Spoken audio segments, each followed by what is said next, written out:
여러분, 약 20년 전에 켄 블랜차드라는 분에 의해서 우리 사람의 행동을 어떻게 변화시킬 수 있는지에 관련된 책이 하나 나왔는데요. 그 책의 이름이 칭찬은 고래도 춤추게 한다라는 책입니다. 이 책의 핵심 메시지는 간단합니다. 비난보다 꾸중보다 누군가가 잘하고 있는 것을 계속 칭찬해주면 그 사람에게 칭찬받을 일이 점점 더 반복이 되고 더 많아진다. 이것이 이 책을 한마디로 정리할 수 있는 핵심 메시지가 될 것입니다. 심지어 사람뿐만 아니라 공연을 하고 있는 고래도 그 고래가 공연을 잘할 수 있도록 계속해서 칭찬을 해주면 심지어 그 칭찬은 고래도 춤추게 한다. 이것이 이 책이 우리에게 이야기하고 있는 가장 간단한 핵심 메시지입니다. 그런데 여러분, 이 칭찬과 비슷한 것이 한 가지가 더 있습니다. 그것이 바로 격려입니다. 칭찬과 격려는 어떤 면에서 매우 유사합니다. 비슷합니다. 그러나 또한 칭찬과 격려는 다르기도 합니다. 여러분, 무엇이 다를까요? 아마 이렇게 좀 이야기를 해볼 수 있을 것 같습니다. 칭찬은 어떤 결과에 대해서 그 결과를 알아주고 인정해주는 행동입니다. 우리의 자녀가 달리기 대회에서 1등을 했다면, 야, 참 잘했다. 네가 1등을 하다니 참 잘했다. 이렇게 결과를 인정해 주는 것, 여러분, 이것을 칭찬이라고 이야기합니다. 그에 반해 격려는 결과보다는 과정에 더 초점을 맞춥니다. 너 달리기 1등을 했구나. 이전에는 달리기를 잘 못했는데 이번에 1등을 한 것을 보니 그동안 정말 노력을 많이 했겠구나. 여러분, 그렇게 과정을 인정해 주는 것, 이것이 격려와 칭찬의 한 차이점이기도 합니다. 또 다른 차이점이 한 가지가 있습니다. 칭찬은 한 사람의 잘한 것을 잘할 때만 우리가 해줄 수 있는 칭찬이라면, 격려는 그 사람이 무엇인가를 못했을 때도 우리가 해줄 수 있는 것이 여러분, 격려입니다. 아무리 좋은 동기를 가졌어도 잘못된 판단을 해서 일이 잘못될 때가 있습니다. 왜 일이 이렇게 되었느냐? 우리는 비판할 수도 있습니다. 좋은 목적으로 다시는 이런 일이 일어나지 않도록 우리가 비판을 할 수도 있습니다. 그러나 여러분, 거기에 더해서 비록 결과는 이렇게 됐지만, 결과는 잘 안 되었지만, 그러나 당신에게 이런 선한 동기가 있었음을 내가 알고 있습니다. 그 선한 동기는 얼마나 좋은 동기라는 것을 제가 알고 있습니다. 그렇게 일이 잘못되더라도 그 사람이 가지고 있었던 선한 동기를 인정해 줄 때 그 사람은 언젠가는 다시 그 일을 시작할 수 있는 용기를 가지게 됩니다. 여러분, 이것이 바로 격려이고 칭찬과 다른 점입니다.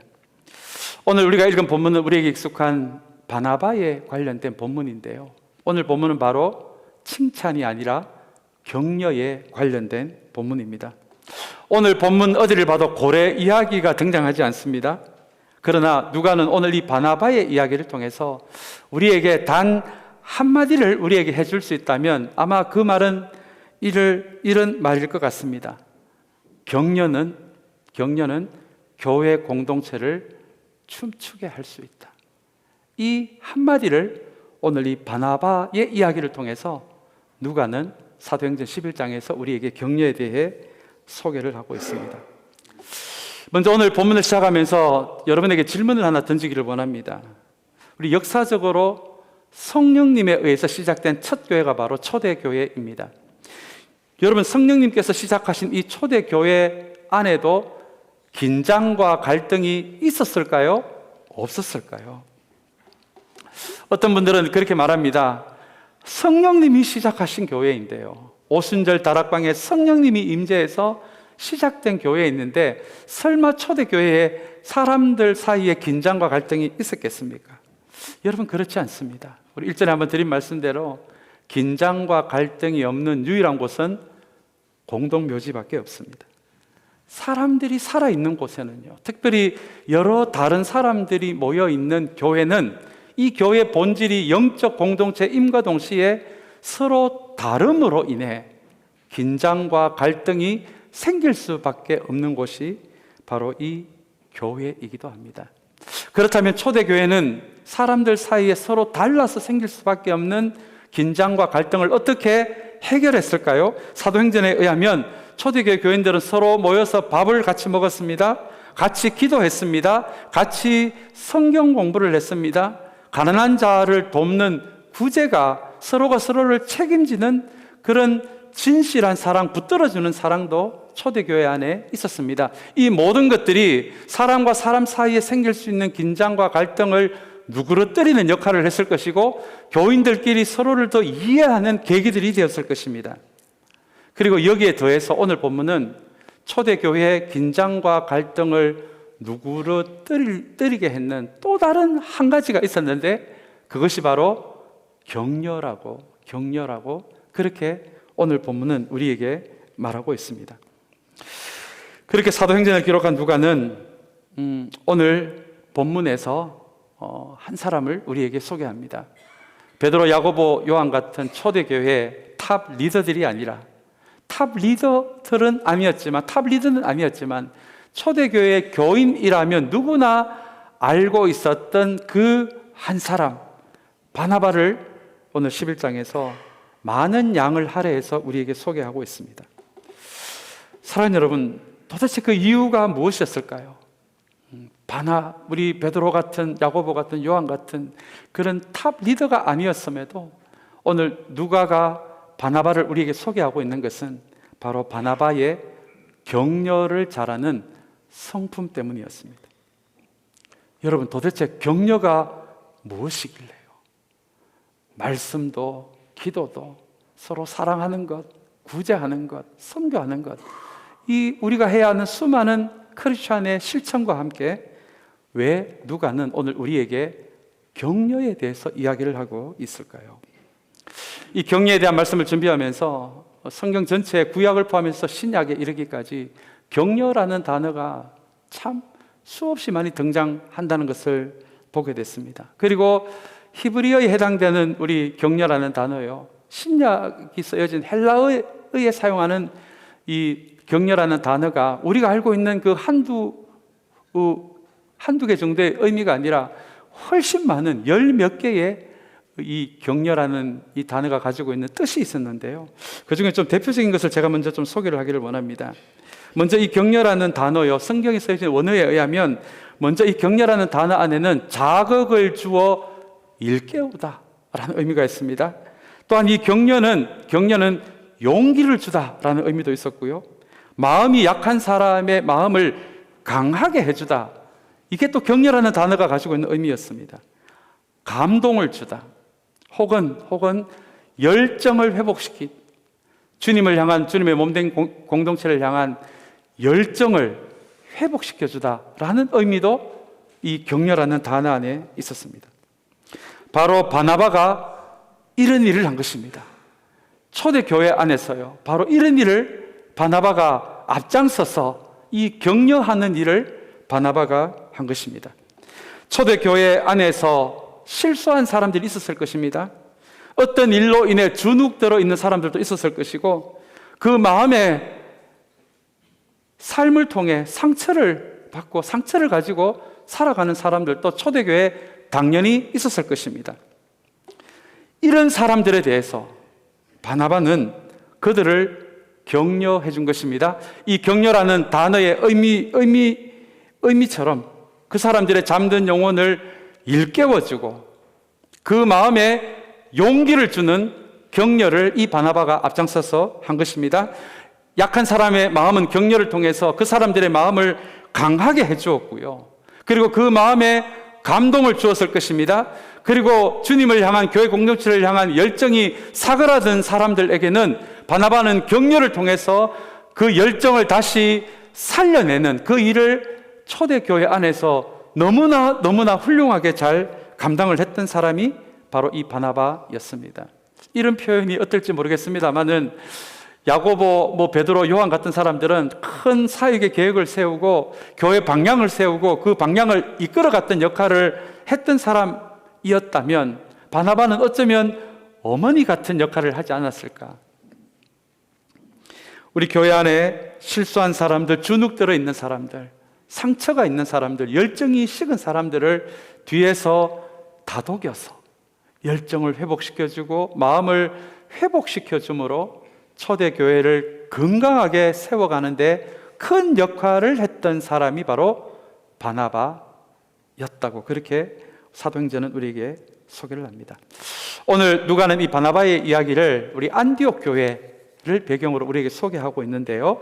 먼저 오늘 본문 20절의 말씀을 제가 한번 여러분들에게 읽어드리기를 원합니다.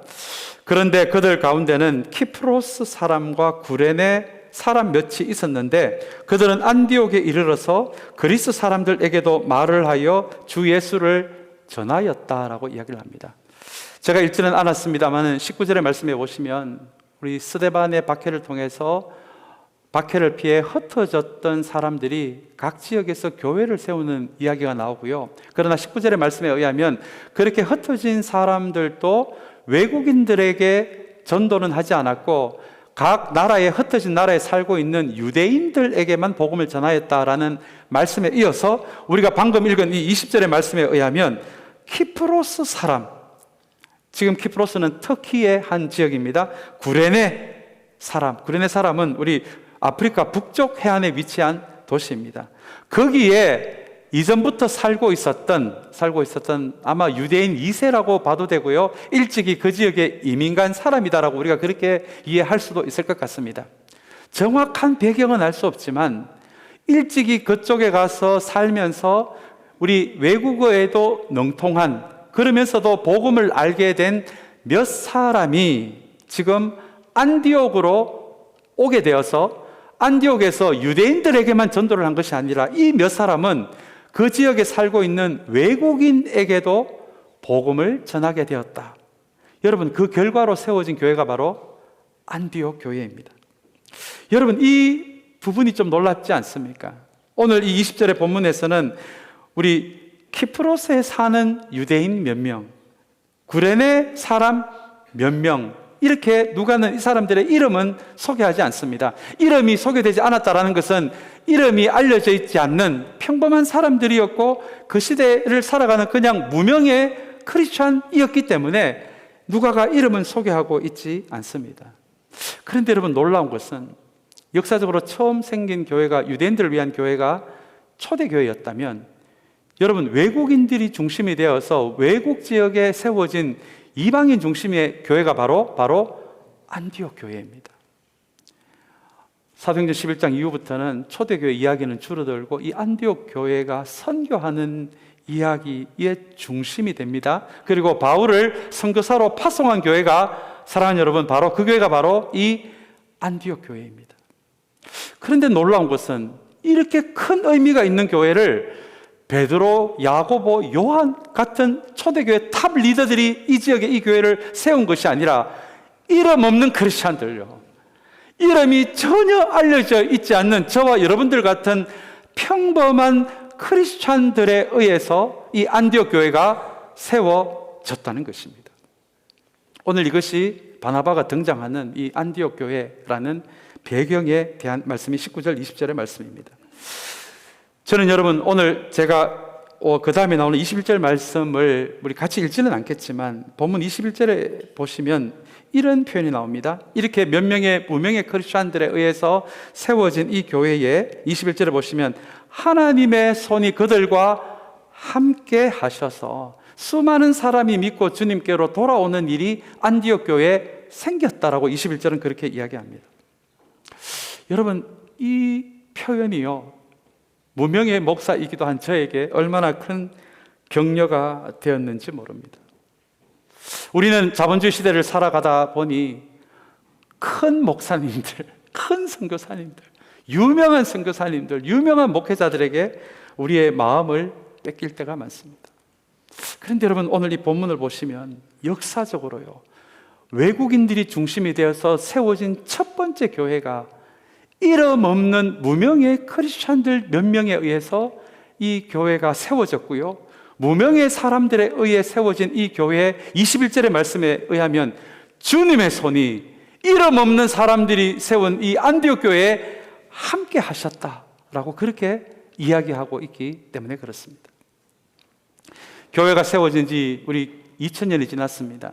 2000년의 교회 역사를 가만히 보시면 이러다가 교회가 없어지는 것이 아닌가, 교회가 그렇게 위기를 당했던 시대가 수없이 존재했습니다. 그런데 여러분, 교회 역사를 가만히 공부하다 보면요, 우리의 마음을 뜨겁게 하는 하나의 이야기는 그럴 때마다 야, 이번에는 이러다가 교회가 없어지는 것이 아니야, 이 땅에서, 이 세상에서 그런 정도의 위기가 오는 시대에도요, 그 이름이 알려져 있지 않는 무명의 사람들, 무명의 몇 명의 크리스천들, 이름이 알려져 있지 않는 교회들을 통해서 새로운 영적 운동이 일어나고, 그 이름이 알려져 있지 않는 교회와 교회를 통해서 한 시대의 교회들이 다시 회복되고 다시 교회다운 교회로 되기를 원했던 그 열정이 회복되는 일들이 각 시대마다 이름이 알려져 있지 않는 교회와 교인들에 의해서 그 일이 일어났다는 것입니다.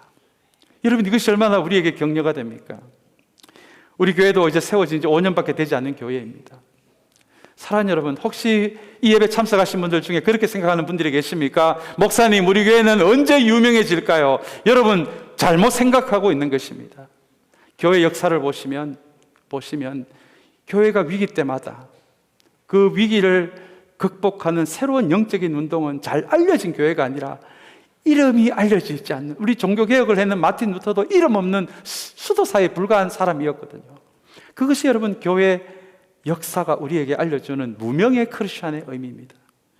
오늘 이 예배 자리에 나온 저와 여러분, 우리 참사랑교회는 유명해지는 것을 꿈꾸는 교회가 아니라 이름이 없음에도 불구하고 신실한 크리스천이 되기를 원하고, 주님이 걸어가신 길을 걸어가고자 하는, 이름이 드러나는 것에 관심이 가 있는 교회가 아니라 이름이 없음에도 불구하고 신실함과 주님이 걸어가신 그 길에 관심을 가지고 있는, 여러분, 그것이 우리의 목적이 되는 이름 없는 교회가 되시기를 주님의 이름으로 간절히 축원합니다.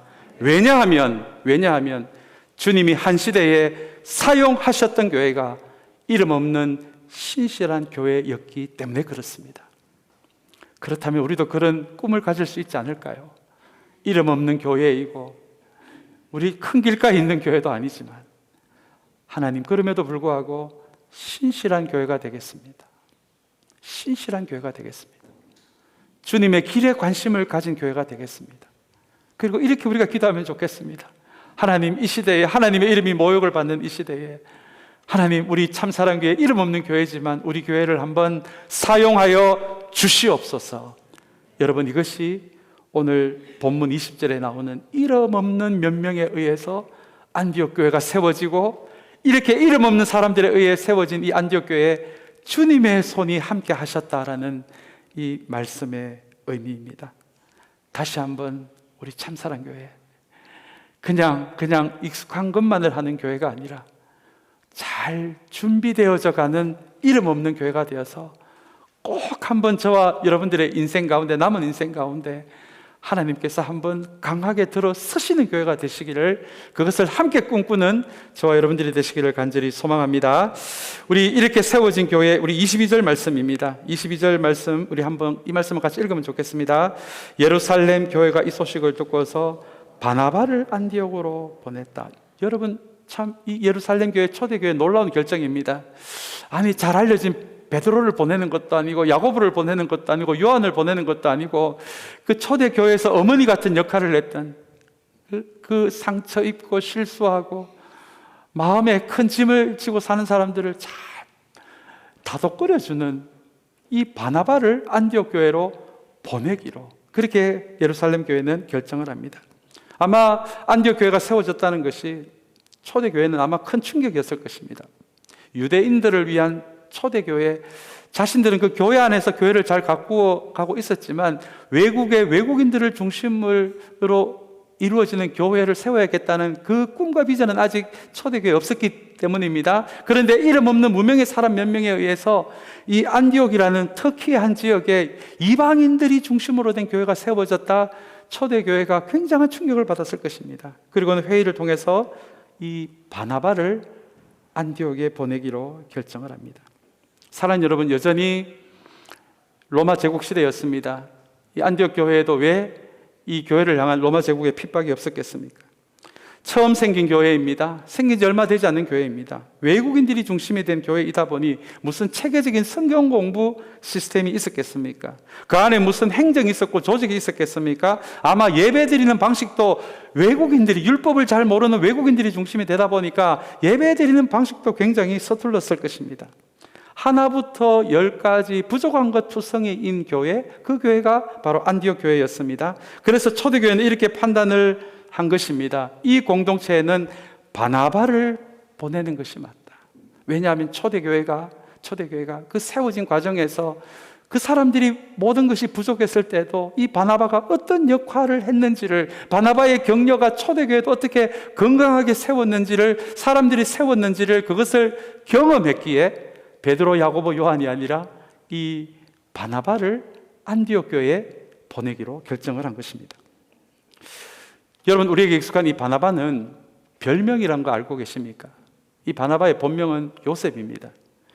이 바나바의 뜻은, 요셉의 닉네임인데요, 이 바나바의 뜻은 위로의 사람, 위로의 아들, 격려의 아들입니다. 도대체 얼마나 위로를 잘했기에, 얼마나 격려를 잘했기에 바나바라는 닉네임을 초대교회 교인들이 붙여준 것입니다.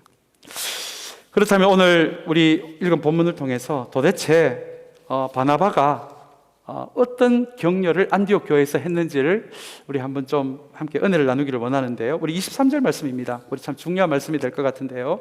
23절 말씀 우리 한번 같이 읽겠습니다. 바나바가 가서 하나님의 은혜가 내린 것을 보고 기뻐하였고 모든 사람에게 굳센 마음으로 주님을 의지하라고 권하였다. 23절 말씀을 잘 묵상하면서 바나바의 그 그릇이 어느 정도의 그릇인지를, 영적인 그릇이 어느 정도의 그릇인지를 다시 한번 보게 되었습니다. 왜 초대교회가 이 사람을 안디옥 교회에 보낼 수밖에 없었는지를 발견할 수 있었던 말씀이 바로 23절의 말씀입니다. 먼저 23절의 말씀해 보시면 바나바가 그 부족하고 아직도 어설픈 그 안디옥 교회를 가만히 가서 보니까 그래도 그 안에 뭐가 있더라? 하나님의 은혜가 내린 것을 보고 기뻐하였다라고, 그렇게 오늘 23절은 우리에게 먼저 이야기를 합니다. 아무리 봐도 부족한 것 투성입니다. 어설픈 것 투성입니다. 그런데 바나바가 그 교회를 가서 가만히 보니까, 그 교회, 안디옥 교회 예배를 참석해 보니까 부족하고 어설픈데 그 안에 뭐가 있더라? 하나님의 은혜가 움직이는 것을 볼 수 있었습니다. 교인들의 관계를 하는 것을 보니, 하나님의 은혜가 이 이방인들 속에 관계하는 것을 보니 하나님의 은혜가 움직이고 있는 교회이구나 라는 것을 바나바는 먼저 발견하였다는 것입니다.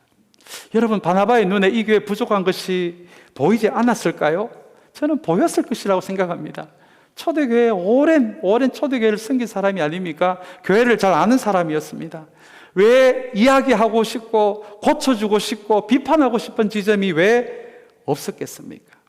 그러나 여러분, 바나바는 생긴 지 얼마 되지 않은 이 교회에 부족한 것, 잘 안 되고 있는 것은 오늘 본문에 의하면 어디에도 이야기를 하지 않습니다. 그 대신에 부족한 것도 많고 어설픈 것도 많은 안디옥 교회, 여러분들 교회 공동체 안에 여러분들이 한 가지 기억해야 할 것은, 그럼에도 불구하고 하나님의 은혜가 여러분의 공동체 안에서 움직이고 있습니다. 여러분, 이런 격려를 계속해서 안디옥 교회 교인들에게 이런 격려를 들려줍니다.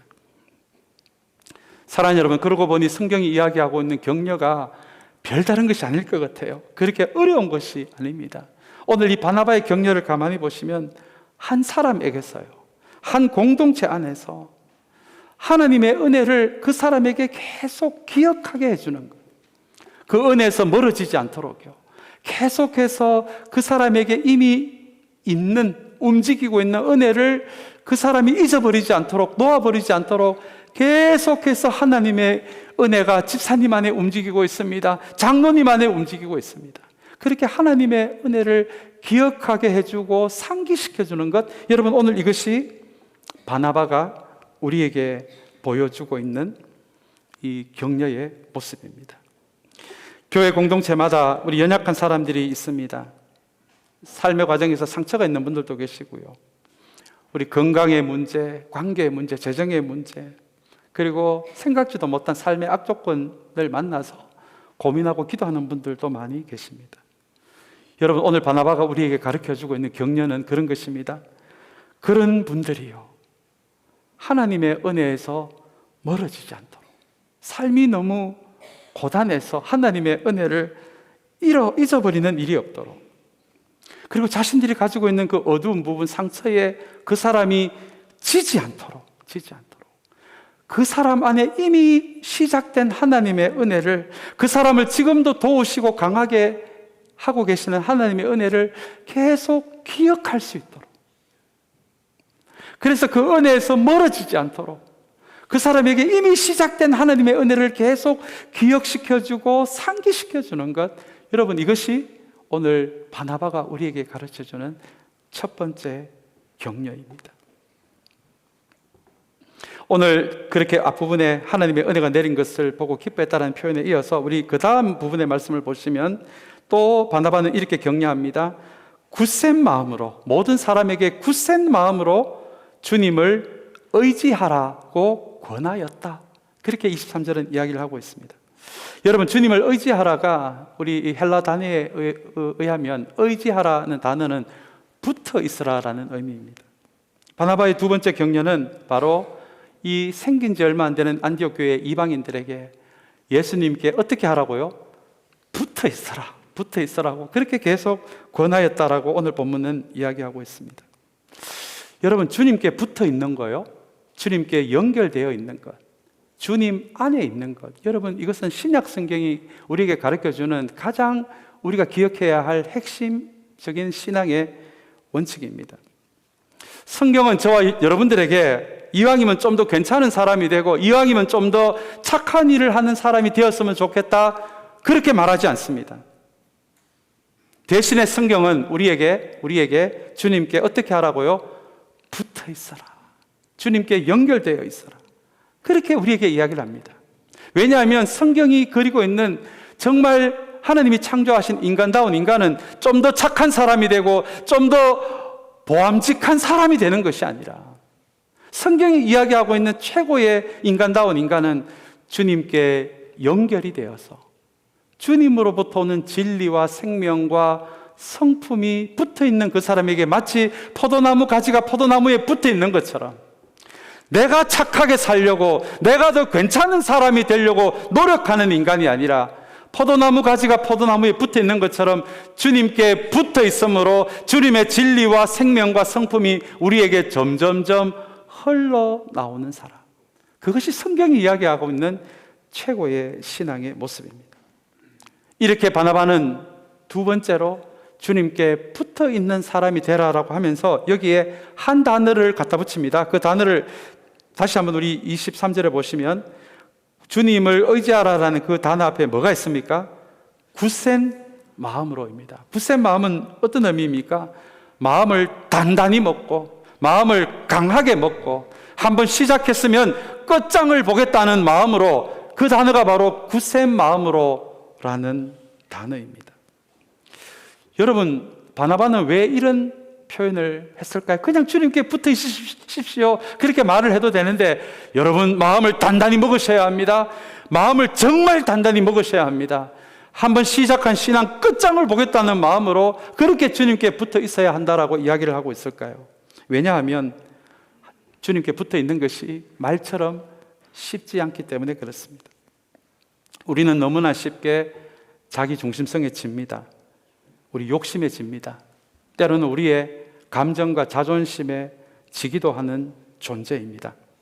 그래서 바나바는 우리 안에 있는 이런 연약함으로 인해 너무나 주님께 떨어져 나갈 수 있기에 주님께 붙어 있다는 것은, 이것은 쉬운 일이 아니니 굳센 마음으로, 단단한 마음으로, 정말 여러분들이 할 수 있는 최고의 결단을 다해서 주님께 붙어 있고자 노력을 해야 한다라고 이야기를 합니다.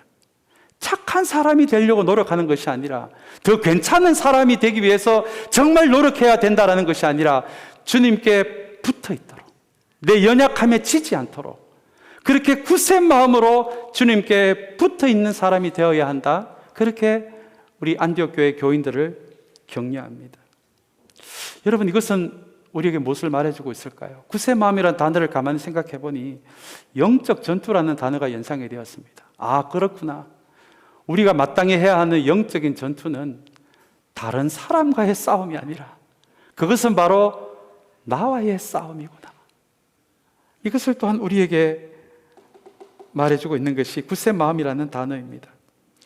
주님께 붙어 있지 못하도록 만드는 내 안의 연약함에 대해서, 내 안에 이 자존심에 대해서, 감정에 대해서, 자기 중심성에 대해서 정말 주님 안에 붙어 있는 사람이 되기 위해서는 주님께로부터 붙어 있지 못하게 하는 내 안에 있는 모든 연약함에 대해서 이 연약함과 나 자신과 싸울 수 있는 사람이 되어야 한다. 여러분, 이것이 굳센 마음으로라는 이 말씀의 의미입니다. 그러고 보니 신앙의 본질 중에 하나가 나 자신과의 싸움입니다.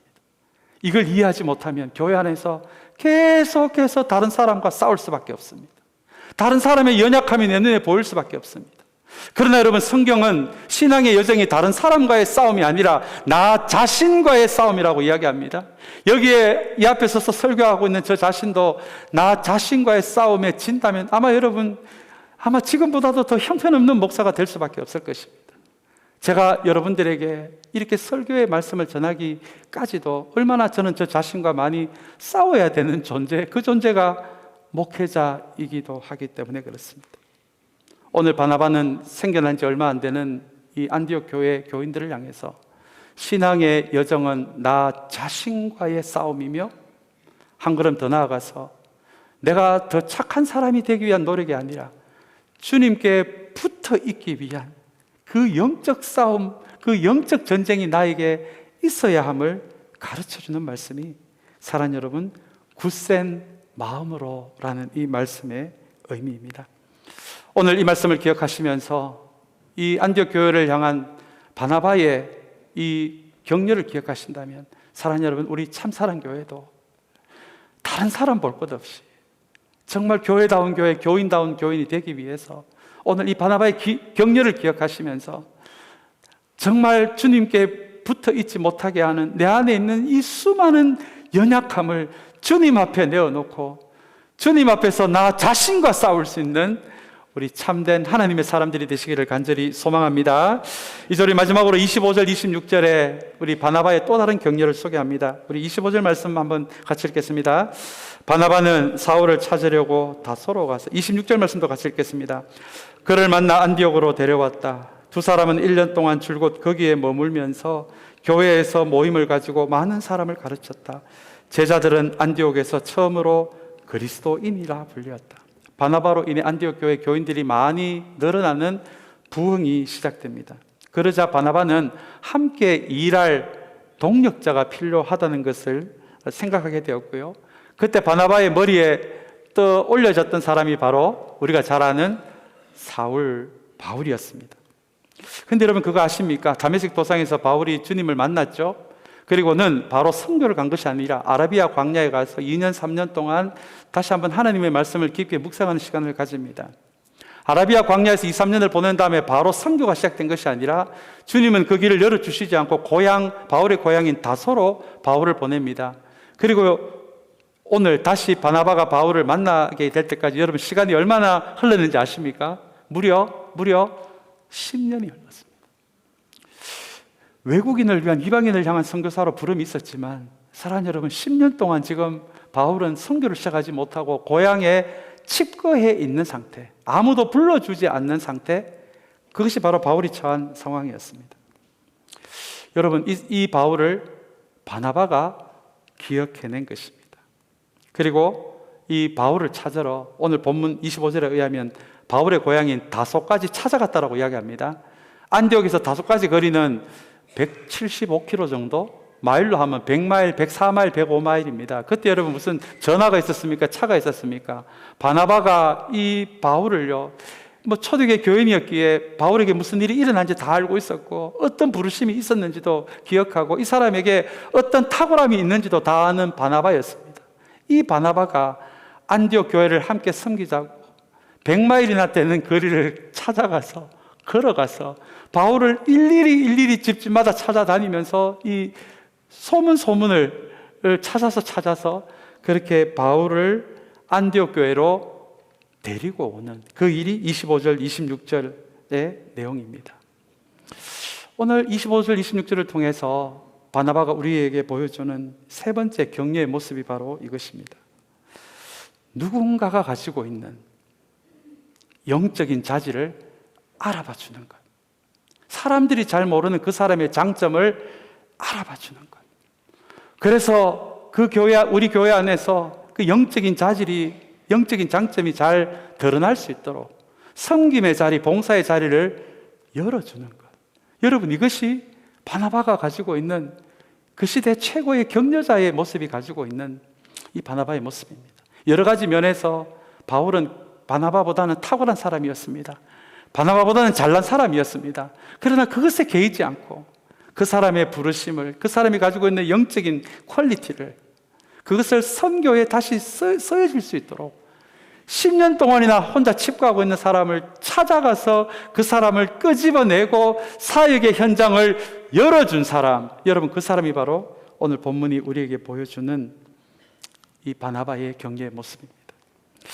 저도 그러고 보니 사역을 처음 시작할 때 어설펐을 때가 기억이 납니다. 어떤 날은 설교를 하고 나서도 저의 설교가 너무 부끄러웠어요. 교인들을 얼굴을 보기에도 부끄러웠던 그런 기억도 납니다. 그런 일이 있고 나면, 설교가 한번 엉망이 되고 나면 정말 설교를 다시는 안 하고 싶은 그런 마음의 부담감이 생기기도 합니다. 그때 저희 교회를 섬기셨던 권사님이 그런 저의 마음을 그분이 알았을 리가 없고요. 한 분이 찾아와서 참 제가 생각해도 참 설교 같지 않은 설교를 한 저에게도 와서 오늘 목사님 설교를 들었는데 목사님 설교에 은혜가 있습니다. 그 한마디가요, 저의 영혼을 다시 춤추게 하더라고요. 저는 제 부족함을 잘 알고 있었습니다. 그럼에도 불구하고 그 권사님의 그 격려 한마디가 설교를 대하는 저의 자세, 설교를 준비하는 저의 신실함을 다시 한번 돌아보고 다시 한번 일어서고자 하는 그 용기를 준 것이 그 이름 없는 권사님의 한마디의 격려였습니다. 이제 말씀을 맺기를 원합니다. 사랑하는 여러분, 선교적 교회를 꿈꾸는 우리 교회, 도대체 어떤 교회가 되기를 원하십니까? 오늘 선교적 교회로 세워진 이 안디옥 교회를 누가는 우리에게 소개해 주면서 이 교회가 선교적 교회로 잘 세워지게 된 그 이면에는 바나바의 격려가 있었다라고 우리에게 가르쳐 주고 있습니다. 실수할까봐 두려운 교회. 내가 무엇인가를 열심히 봉사했는데 사람들의 뒷소리가 듣기 싫어서, 사람들의 비판이 두려워서 더 섬기지를 못하겠습니다. 사랑하는 여러분, 우리 교회가 이런 교회가 되어져 간다면 우리 교회의 미래는 어떻게 되겠습니까?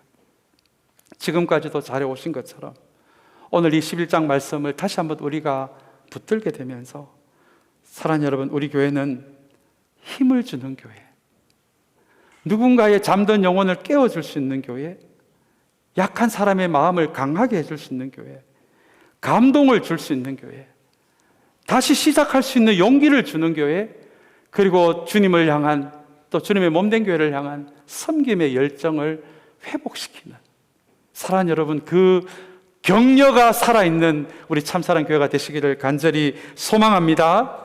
그런 교회가 될 때, 격려가 살아있는 이름 없는 교회가 될 때, 사랑하는 여러분, 다시 한번 주님은 이 시대에 이름 없는 격려가 있는 교회, 신실한 교회를 통해서 그분을 다시 한번 이 땅에 드러내는 그 도구가 되는 교회가 격려하는 교회라는 것을 기억하면서 우리 참사랑 교회, 사랑하는 여러분, 지금까지도 잘해오신 것처럼 앞으로도 서로를 향한 격려로 이 교회를 세워가게 되시기를, 세워가는 저와 여러분들이 되시기를 주님의 이름으로 간절히 축원합니다.